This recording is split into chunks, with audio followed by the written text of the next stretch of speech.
Hey all you cool cats and kittens, it's Mrs. Harris coming at you from Big Kid Inequality Rescue. Now, someone told me that you have been getting inequality help from Joe in Oklahoma. That's just not going to cut it here. So, we have devised a plan to come up with a 3-part inequality saga that will focus on writing inequalities, testing solutions to inequalities, and then graphing inequalities, all right?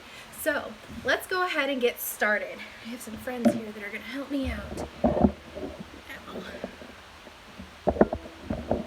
If you can see here, we're going to focus on writing inequalities first. So the first thing we're going to do is we are going to review the different symbols used with inequalities, and what we're going to focus on is the greater than, less than, greater than or equal to, meaning that whatever number you're discussing is a possible solution, or less than or equal to, which means that, again, the number you're discussing is a possible solution. Now, when you write inequalities, you really want to focus on key vocabulary, like we've been discussing in class. So, the first thing I'm going to do before I even write my inequality is I'm going to go through and think about what words are going to help me write this inequality. So it says the total of 61 and W is at least 109. So to me, total is a keyword. Total means add. Think about when you go to the grocery store and you buy your groceries at the end after they've added all of your items together, they give you a total. And then I have 61 and W, meaning that those two things go together, that and combines them together. Is means that that's kind of where our separation of our inequality is going to happen. When we talked about equations, we talked about that equal sign is represented with the word is, and that is like a scale that keeps everything balanced. Well, in an inequality, you're not balancing anything. You're talking about all the range of solutions that could work. So we know at least 109 means that the very smallest number, least, the very smallest number it could be is 109, meaning 109 is a possible solution, which means that I know it's either going to be a greater than or equal to or a less than or equal to. Okay, so I know if I'm adding 61 and W, that goes on one side. And if the smallest number it can be is 109, I know 109 goes on one side of my symbol.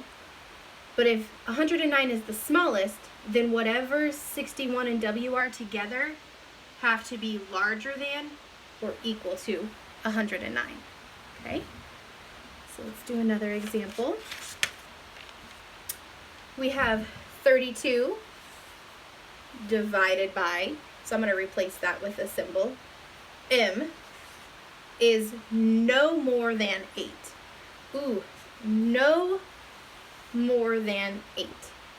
Okay, now I have 32 circled, M circled, 8 circled. Now I have to think about, okay, which of those go together? If I go back through and I reread, because just like in literacy, we need to go back and reread sometimes in math. So it says 32 divided by M. So we know that those things go together. And when you're talking about division, you're going to write it in this order. So we have 32 being divided by M is, means, oh, now I got to think about what symbol I'm going to use. No more than 8. If it's no more than, that means that it has to be less than or equal to 8. Because it can't be any more than this number. Okay, let's try another.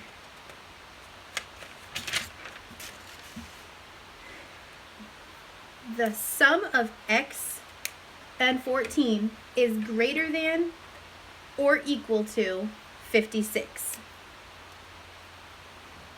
Sum means addition, and then I have x and 14. Those are things that I'm going to be adding together in this inequality. So I know I have x plus 14 is greater than or equal to, this one spells it out for us, so we know exactly what symbol it's going to use just based off of the phrasing. We know that this has to be greater than or equal to 56. okay?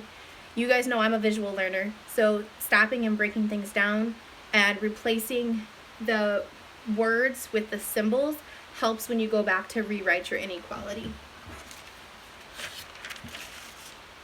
The difference of R and 15 is more than 17.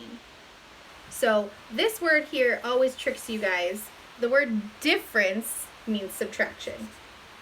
So I'm subtracting R and 15. So R minus 15 is more than, so this has to be more than, remember when you were little and they talked about the alligator's mouth would always open to the bigger number, okay? 17 is what we are comparing that number to, all right? And last one for writing inequalities for now. When we do testing solutions to inequalities, we'll write them before we test some solutions. Okay, so the product of 7 and G is less than or equal to 49.